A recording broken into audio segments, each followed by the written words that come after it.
नमस्कार। प्रादेशिक समाचार के साथ मैं मुग्धा तिवारी। पहले मुख्य समाचार। प्रधानमंत्री ने कहा, छोटे किसानों के सशक्तिकरण के लिए सरकार प्रतिबद्ध, युवाओं को आत्मनिर्भर बनने की जरूरत पर दिया जोर। नीति आयोग स्वतंत्रता के 75वें वर्ष पर हो रहे आजादी का अमृत महोत्सव के दौरान देश की 75 सफल महिला उद्यमियों को सम्मानित करेगा। देश ने राष्ट्रव्यापी कोविड रोधी टीकाकरण अभियान के अंतर्गत 90 करोड़ से अधिक टीके लगाकर एक और उपलब्धि हासिल की। और 40वीं सीनियर नेशनल आर्चरी चैंपियनशिप के पहले दिन झारखंड ने 1 स्वर्ण और 1 रजत पदक जीता। और अब समाचार से पहले एक जरूरी संदेश। देश भर में 18 वर्ष से अधिक आयु के सभी लोगों के लिए सरकारी केंद्रों में निःशुल्क टीकाकरण अभियान चलाया जा रहा है। हमारे युवा श्रोताओं से अपील है कि वे कोविड रोधी टीका जरूर लगवाएं और दूसरों को भी इसके लिए प्रेरित और सहयोग करें। कोरोना महामारी के प्रति आप कोई भी लापरवाही न बरतें, क्योंकि कोरोना अब भी हमारे लिए बड़ा खतरा बना हुआ है। जब तक आवश्यक न हो, घर से बाहर न निकले और इन आसान उपायों का पालन करें।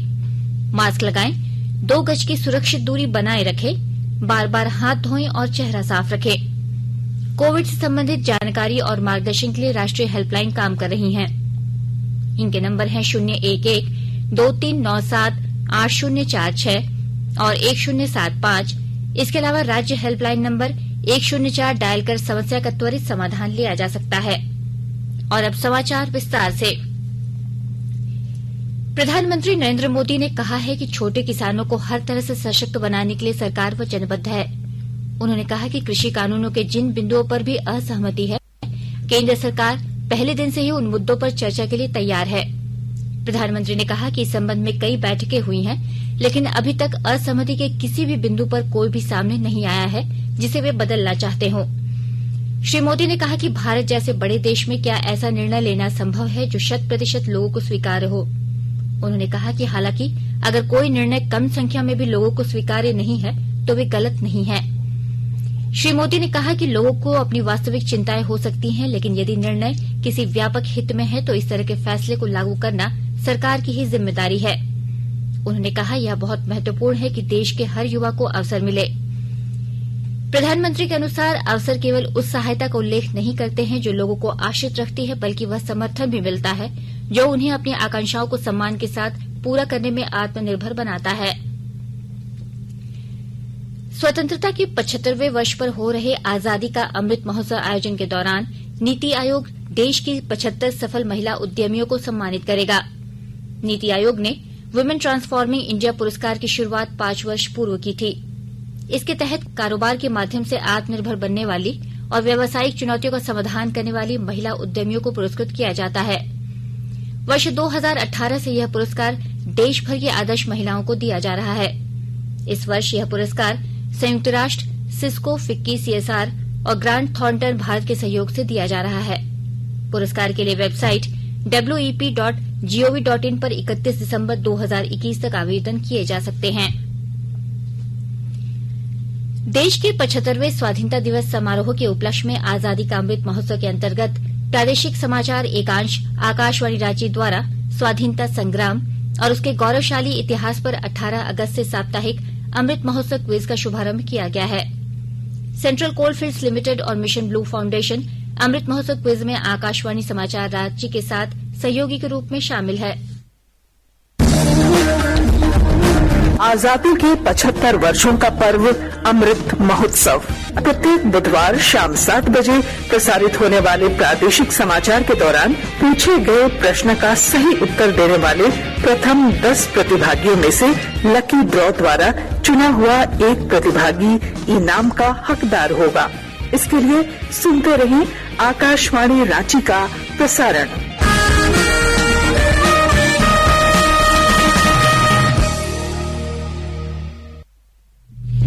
राष्ट्रपति रामनाथ कोविंद ने कहा है कि सर्वोच्च न्यायालय और उच्च न्यायालयों के वरिष्ठ अधिवक्ताओं को अपने कामकाजी समय का एक हिस्सा कमजोर लोगों को निःशुल्क सेवाएं प्रदान करने के लिए निर्धारित करना चाहिए।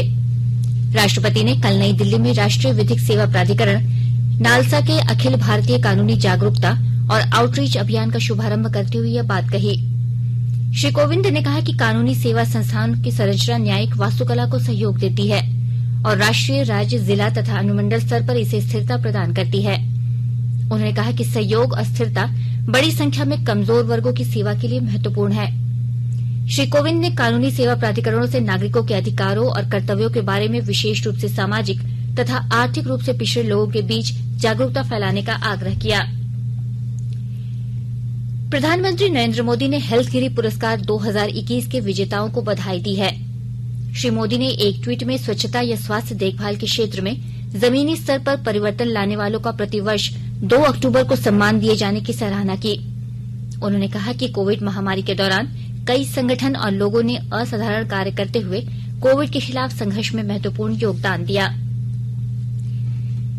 भारतीय विशिष्ट पहचान प्राधिकरण UIDAI ने देश भर के 122 शहरों में 166 स्टैंड अलोन आधार नामांकन और अद्यतन केंद्र योजना के तहत 55 आधार सेवा केंद्र खोले हैं। ये केंद्र बैंकों, डाकघरों और राज्य सरकारों द्वारा संचालित लगभग 52,000 आधार नामांकन केंद्रों के अतिरिक्त हैं। ये केंद्र सप्ताह के सभी दिन खुले रहेंगे। आकाशवाणी के ताजातरीन समाचारों के लिए आप हमारी वेबसाइट newsonair.com पर लॉग ऑन कर सकते हैं। ताजा समाचार ट्विटर हैंडल @AIRNewsAlerts और Facebook page all India radio news पर भी उपलब्ध है। आप प्रादेशिक समाचार एकांश के ट्विटर हैंडल @AIRNews_रांची और फेसबुक, इंस्टाग्राम पेज तथा YouTube channel AIR news Ranchi पर भी हमारे बुलेटिन सुन सकते हैं। प्रादेशिक समाचार आप आकाशवाणी रांची से सुन रहे हैं और अब पेश है कोरोना से बचाव के कुछ संदेश।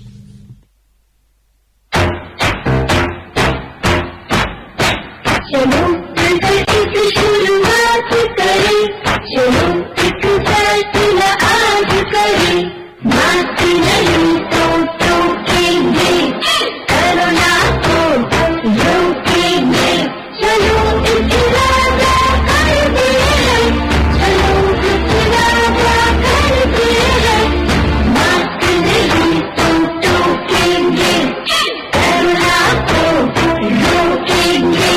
भारत सरकार द्वारा जनहित में जारी। कोविड-19 से बचाव और सुरक्षित रहने के 3 उपाय। मास्क लगाएं, 2 गज दूरी है जरूरी, सुरक्षित दूरी रखें, हाथ और मुंह साफ रखें।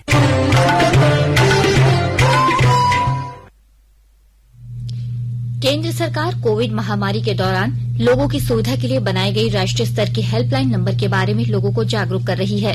सूचना प्रसारण मंत्रालय अपने विभिन्न विभागों के माध्यम से इन हेल्पलाइन के बारे में जागरूकता बढ़ा रहा है। विभिन्न हेल्पलाइन नंबर इस प्रकार हैं। कोविड संबंधी सवालों के जवाब देने के लिए स्वास्थ्य और परिवार कल्याण मंत्रालय की हेल्पलाइन है 1075, राज्य हेल्पलाइन नंबर है 104, महिला और बाल विकास मंत्रालय की चाइल्ड हेल्पलाइन है 1098, वरिष्ठ नागरिकों के लिए सामाजिक न्याय और आधिकारिता मंत्रालय की हेल्पलाइन है 14567, मनोवैज्ञानिक सहायता के लिए राष्ट्रीय मानसिक स्वास्थ्य और तंत्रिका विज्ञान संस्थान निम्हांस का नंबर है 0804 611 0007, आयुष कोविड परामर्श हेल्पलाइन नंबर है 14443 और MyGov WhatsApp app help desk number है 9013 151515। राष्ट्रव्यापी कोविड रोधी टीकाकरण अभियान के अंतर्गत 90 करोड़ से अधिक टीके लगाकर एक और उपलब्धि हासिल की गई है। अब तक 90 करोड़ 36,75,000 से अधिक टीके लगाए जा चुके हैं। केंद्रीय स्वास्थ्य मंत्री मनसुख मांडविया ने ट्वीट कर यह जानकारी दी। वर्तमान में 2,73,000 से अधिक कोविड मरीजों का इलाज चल रहा है, जो कि 197 दिनों में सबसे कम संख्या है। स्वस्थ होने की दर 97.86% हो गई है। कल 25,000 से अधिक लोग स्वस्थ हुए। अब तक 3,30,68,000 से अधिक रोगी ठीक हो चुके हैं। राज्य में पिछले 24 घंटों के दौरान कोरोना के 17 नए मामले सामने आने की पुष्टि हुई है। वहीं 7 मरीज स्वस्थ हो चुके हैं। इनमें पूर्वी सिंहभूम के 9, रांची के 7 और बोकारो से 1 मरीज मिला है। शेष अन्य जिलों से कोरोना के नए मरीज नहीं मिले हैं। स्वास्थ्य विभाग के अनुसार राज्य में कोरोना के सक्रिय मरीजों की संख्या 97 है, जिनमें रांची के 51 मरीज शामिल हैं। कोरोना वायरस की संभावित तीसरी लहर को देखते हुए दुर्गा पूजा तक धनबाद रेलवे स्टेशन और बस स्टैंड पर विशेष जांच अभियान चलाया जाएगा। विस्तृत ब्यौरा दे रहे हैं हमारे धनबाद संवाददाता। कोरोना वायरस की संभावित तीसरी लहर को देखते हुए दुर्गा पूजा तक धनबाद में धनबाद रेलवे स्टेशन और बस स्टैंड पर विशेष जांच अभियान चलाया जाएगा। वहीं दक्षिण भारत से आने वाले यात्रियों की रेलवे स्टेशन पर विशेष जांच की जाएगी। फिलहाल जिले में कोरोना का संक्रमण काबू में है। एहतियात के तौर पर जिला प्रशासन और स्वास्थ्य विभाग यह जांच अभियान चला रहा है। जिला महामारी रोग नियंत्रण विभाग के प्रभारी डॉक्टर राजकुमार सिंह ने बताया कि विभाग की कोशिश है कि जिले में संक्रमण का खतरा कम से कम किया जा सके। उन्होंने बताया कि बाहर से आने वाले यात्रियों की जांच की जा रही है। हालांकि किसी भी यात्री की जबरन जांच नहीं की जा सकता है। उन्होंने स्टेशन पर जांच कर रही मेडिकल टीम को तुरंत रिपोर्ट देने का निर्देश दिया। दीपक, आकाशवाणी समाचार, धनबाद। जेईई एडवांस परीक्षा आज राजधानी के 2 केंद्रों में होगी। परीक्षा केंद्र एसआरएस पार्क टाटीसिल्वे और आईऑन डिजिटल जोन तुपुदाना में बनाया गया है। परीक्षा 2 पालियों में होगी। इसमें लगभग 1400 परीक्षार्थी शामिल होंगे। पहली पाली की परीक्षा सुबह 9 बजे से 12 बजे तक और दूसरी पाली की परीक्षा दोपहर 3 बजे से शाम 6 बजे तक होगी। पूरे झारखंड में जेईई एडवांस की परीक्षा का समन्वयक आईआईटी आईएसएम धनबाद को बनाया गया है। पूरे झारखंड में 17 परीक्षा केंद्र बनाए गए हैं। जमशेदपुर के जेआरडी टाटा स्पोर्ट्स क्लब में कल से आरंभ हुए 40वें सीनियर नेशनल आर्चरी चैंपियनशिप के पहले दिन झारखंड ने 1 स्वर्ण और 1 रजत पदक जीत लिया है। स्वर्ण पदक इंडियन राउंड मुकाबले के 50 मीटर स्पर्धा में अश्रिता बिरुली ने, जबकि पुरुष वर्ग के 30 मीटर स्पर्धा में रजत पदक गोल्डी मिश्रा ने दिलाया। झारखंड की महिला टीम ओलंपिक राउंड के फाइनल में पहुंच गई है। वहीं पुरुष टीम कांस्य के लिए आज खेलेगी। आईपीएल क्रिकेट में आज शारजाह में दोपहर 3:30 बजे रॉयल चैलेंजर्स बैंगलोर का मुकाबला पंजाब किंग्स से होगा, जबकि दुबई में रात 7:30 बजे कोलकाता नाइट राइडर्स और सनराइजर्स हैदराबाद आमने सामने होंगे। इधर कल रात अबुधाबी में राजस्थान रॉयल्स ने शिवम दुबे के नाबाद 64 रन और यशस्वी जायसवाल के 50 रन की बदौलत चेन्नई सुपर किंग्स को 7 विकेट से हरा दिया। 190 रन के लक्ष्य के जवाब में राजस्थान रॉयल्स ने 17 ओवर और 3 गेंद में ही 190 रन बना लिए। इससे पहले राजस्थान रॉयल्स ने टॉस जीतकर गेंदबाजी करने का फैसला किया। चेन्नई सुपर किंग्स ने पहले बल्लेबाजी करते हुए निर्धारित 20 ओवर में 4 विकेट पर 189 रन बनाए। प्रारंभिक बल्लेबाज ऋतुराज गायकवाड़ ने 60 गेंदों में 101 रन की शानदार पारी खेली। आईपीएल में उनका यह पहला शतक है। उन्हें प्लेयर ऑफ द मैच घोषित किया गया। राजस्थान रॉयल्स की ओर से राहुल तेवतिया ने 3 विकेट ली, जबकि चेतन साकरिया ने 1 खिलाड़ी को आउट किया। इस जीत के साथ ही राजस्थान रॉयल्स अंक तालिका में 6ठे स्थान पर पहुंच गई है और उन्हें अभी 2 मैच खेलने हैं। और अखबारों की सुर्खियां, आइए जानते हैं राजधानी रांची से प्रकाशित होने वाले मुख्य अखबारों की सुर्खियां। आज लगभग सभी अखबारों ने मुख्यमंत्री हेमंत सोरेन द्वारा गांधी जयंती के मौके पर रांची तिरिल के खादी ग्रामोद्योग संस्थान सर्वोदय आश्रम को पर्यटन स्थल घोषित किए जाने की खबर को अपनी सुर्खी बनाई है। वहीं कांके में मेडिको सिटी बनाए जाने की तैयारी को भी प्रमुखता से छापा है। हिन्दुस्तान अखबार ने अपने पहले पन्ने पर लिखा है, तैयारी, कांके में बनाई जाएगी मेडिको सिटी। प्रभात खबर अपने पहले पन्ने पर लिखता है, पहली बार झारखंड के 250 स्कूलों में शुरू होगी जनजातीय भाषा में पढ़ाई।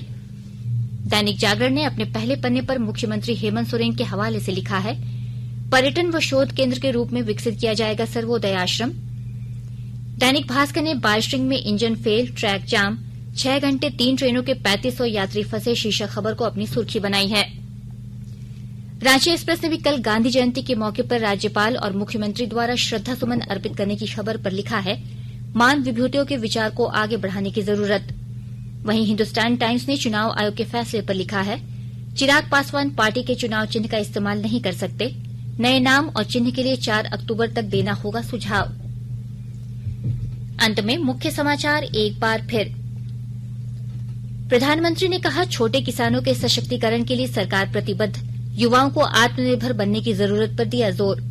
नीति आयोग स्वतंत्रता के 75वें वर्ष पर हो रहे आजादी का अमृत महोत्सव के दौरान देश की 75 सफल महिला उद्यमियों को सम्मानित करेगा। देश ने राष्ट्रव्यापी कोविड रोधी टीकाकरण अभियान के अंतर्गत 90 करोड़ से अधिक टीके लगाकर एक और उपलब्धि हासिल की है। और 40वें सीनियर नेशनल आर्चरी चैंपियनशिप के पहले दिन झारखंड ने 1 स्वर्ण और 1 रजत पदक जीता।